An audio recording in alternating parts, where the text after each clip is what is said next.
Sa video nga na ito ay bibigyan kita ng ideya o halimbawa kung paano gumawa ng intro gamit ang CapCut apps.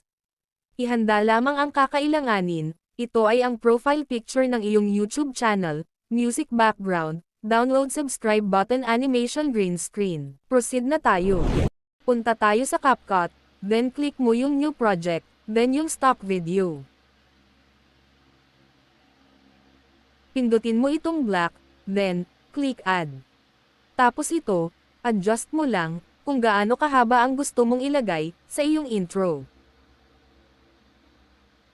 Pwede na yan, hanggang 6.4 seconds lang muna, adjust na lang ulit natin mamaya kung kinakailangan.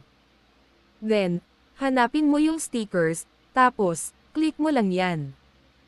Then, hahanap tayo dito ng pwedeng ilagay na sticker. Sobrang dami dito, na pwede mong magamit, kaya hahanap lang tayo. Tapos ito na nga, click mo lang yan, ang daming pagpipilian na magaganda, pwede kang mag-explore dito. Napakaganda talaga, ng apps na ito. At ito na nga, ang napili ko. Check lang natin, tapos delete natin yung labis. At ayan na nga, aalisin natin, ang part na di kailangan, click mo lang itong split, then delete, make sure lang na nakatap sa aalisin mo. Sunod natin gagawin, itap mo itong back, lalagyan na natin ng effects.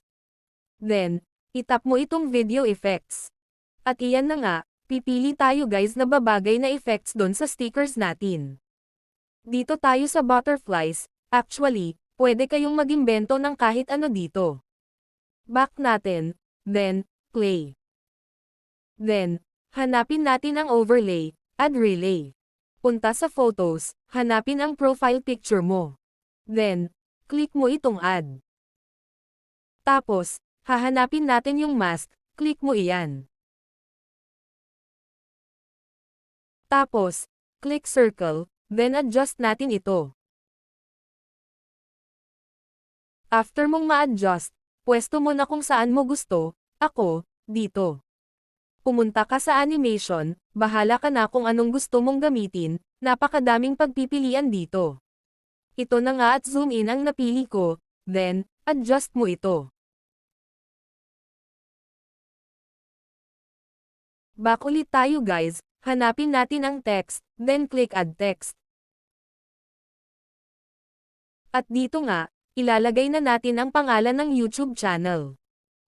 At ito ang sakin, Ed's Channel, paki-subscribe po, salamat.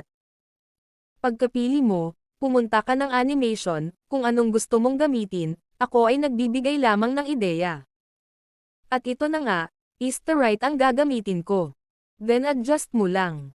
Back mo, then overlay, click add relay. Punta ka sa videos mo, dito na natin gagamitin, yung ating na-download na subscribe green button animation green screen. Then click add. Hanapin natin yung cutout, then chroma key.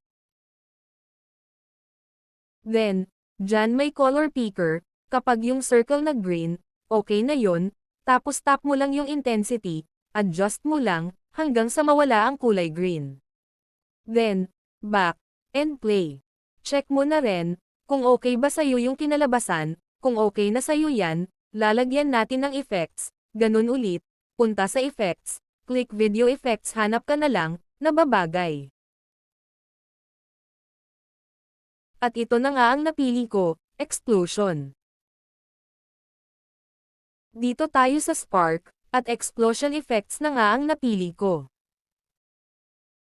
Back mo lang, then, play mo, adjust mo lang ito, tamang adjustment lang talaga ang kailangan dito para makuha mo yung timing kung saang part mo ilalagay. Check na lang natin maigi. Adjust mo na din itong speed, kung gusto mo mabagal, o mabilis, yung effects mo. At mag-a-add pa guys ng isang effects, nasa sa inyo yan kung anong gusto nyo at ito ay isang halimbawa lang ng paggawa ng intro. Hanapin mo na ang effects, then video effects.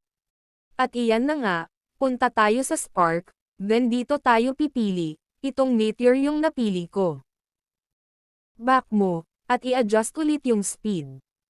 Tapos, back mo sa pinakauna at i-play mo na ng buo. Mukhang okay na. It's time naman para maglagay ng background sound, make sure lang na non-copyrighted yung ilalagay nyo, pwede kayo kumuha sa YouTube, download at extracted nyo na lang. Hanapin ang sounds, punta sa videos, at dito na natin gagamitin yung sounds na na-download.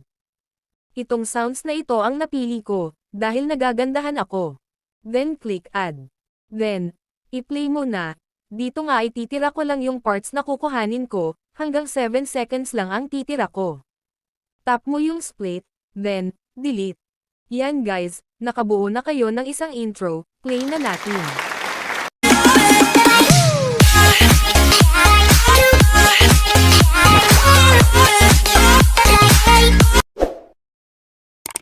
Wow! Sana ay natuto kayo sa ginawa nating intro. Kung nagustuhan nyo ang ating video ngayon, bigyan nyo rin ako ng like. Don't forget to subscribe. Thank you for watching. I hope to see in my next one guys. I love you po.